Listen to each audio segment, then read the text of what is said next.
Back to work. I just feel at the time, at the moment just now, with having been diagnosed this year, it's just trying to cope with everything and try to come to terms with how to cope with it. He's waiting for his appeal tribunal. Once he's got to grips with the basics of his condition, he really wants to get ESA help to return to work. They feel you're just trying to sponge off the government, and it's just not the case. I mean, I don't know what this doctor, what he was capable of, or whether he's dealt with patients with Parkinson's disease before. I really don't think he had, and I think that's all wrong. He hardly said a word to me. I mean, it lasted barely 5 minutes. I just knew he didn't ask me many questions as to how I was feeling generally, and if I could get back to work, I would, simply. That's where a company called M.P.s comes in.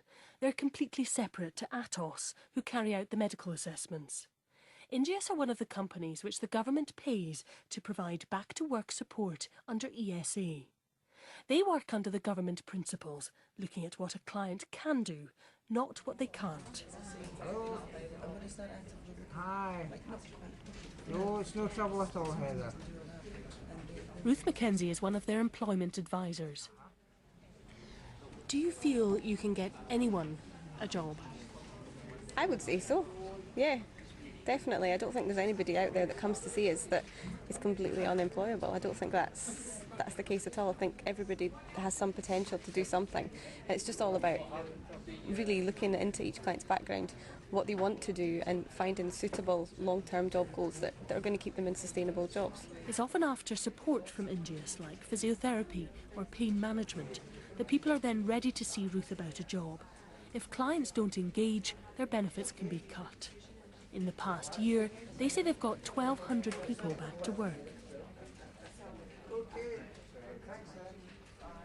This is the kind of support which persuaded disability groups and charities that ESA could really help. But only 1 in 5 of those who've become too sick to do their job are eligible for it.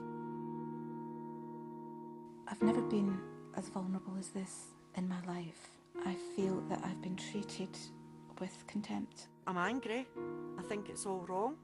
A system that's set up to knock people down. It's just trying to cope with everything and try to come to terms with how to cope with it. It's awful. It's awful. Obviously, the people who are making the decisions are not looking at people that have got cancer. I put the questions which have been raised during this investigation to the Minister for Disabled People, Jonathan Shaw. We are hopeful that this new approach will have a significant impact, not just about the statistics, but about individuals and their lives. So a year, I think we've made good progress, but it's something that we need to keep under review in order that we can bring about the changes disabled people want and the government wants. We recognise there may be a group of people who don't qualify for ESA that need some assistance, and we will make some changes to our programme to take account of that. We've spoken to a cancer patient who was told she was fit for work. She was called to medical weeks after surgery, radiotherapy and chemotherapy. The stress of appealing her decision set her back enormously. Can you tell me quite honestly that you're proud of a system which sends her to a work-related interview when she can hardly sit down? Someone who is in treatment of radiotherapy or chemotherapy should go to the support group. We want to make sure that our processes for cancer patients are working well, and I'll be having that discussion with them later this week. We've also heard evidence that inpatients have been called in for work-focused interviews. They're not even well enough to leave hospital, let alone apply for a job. I mean, I think we recognise that this is a year old, but we believe that the system's working well. There won't be as many people on employment support allowance as there were on incapacity benefit. We're very clear about that. We do know that for many people ESA is working and it's working well. But a year on, obviously we need to keep it reviewed, and that's what we've committed to doing. There's generally a feeling amongst people we've spoken to that ESA in theory was an excellent idea, but in fact it's not targeting those who are milking the system, but instead some of the most vulnerable people of all, and that seems to them counterintuitive. Well, we designed the programme, the assessments, in partnership with a number of organisations, including those representing disabled people. It's 1 year on, and we've said that we'll review. We are sitting down and talking to colleagues who represent disabled people's organisations to see what type of changes that we need to make, if any. Your department has been able to tell us the average time it takes for an ATOS assessment to be carried out, but it hasn't been able to tell us the number of people it's helped back into work. Isn't that the whole point of ESA? Well, we're not seeing large numbers of people going on to sickness benefits as we did in the previous downturns. What's essential is that we are providing a programme across the board, not just for ESA claimants, but for youngsters, for disabled people, for elderly people, to try and gain the skills that they can to stay in the labour market and return to work. But it's all very well providing the programme, but under ESA, if you're not measuring how many people you're helping back to work, how can you measure its success? Well, this is early days for the employment support allowance. We've got the Pathways to Work programme that, as I say, is helping thousands of people who I've met up and down the country without that programme, and it's obviously available for everyone who's on incapacity benefit and ESA.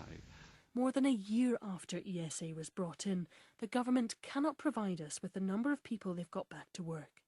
That's something the Liberal Democrat MP Danny Alexander finds astounding. I think it's a scandalous disregard for the responsibilities of government to understand the way its policies are working, that ministers have decided that they're actively not going to monitor people who come off ESA to see what their outcomes are, to see whether they get a job, to see how long they stay on job seekers allowance, to see how readily they're able to take up support that's offered to them. It is appalling that that is not being monitored, and I will certainly be putting pressure on ministers to change that. We last heard from Cheryl Brown on her way to her appeal tribunal. So what happened? I didn't even have to go in. They'd already made their decision, and I've won. I'm just so relieved. I'm just so relieved. It's been a horrible, horrible few months. I can get on with my life now. I can start to look on the positive side rather than focusing on the negatives all the time. That's what ESA was meant to be about. But getting the decision she feels is right has cost Cheryl months of anxiety. And it's not cheap for the taxpayer either. Parts of it are good, but I get very, very frustrated that it looks like, or feels like, that some of it has been done inappropriately, and it's almost been done to save money rather than to look after people. And when you see some of the people sitting in front of you who are quite clearly not fit for work, who've been deemed fit to work and have got to go through an appeals process, you feel so sorry for them, and it makes you really angry that the state would actually behave like that to its own people. Remember, ESA is the replacement for incapacity benefit, which was criticised for leaving people languishing on handouts. But we believe ATOS now gets paid more each month than the taxpayer is currently saving in the new benefit system. Above all, the government can't tell us how many people they are getting back to work. For people we've spoken to, getting back to work would be priceless. Instead, the new system has made them feel worthless.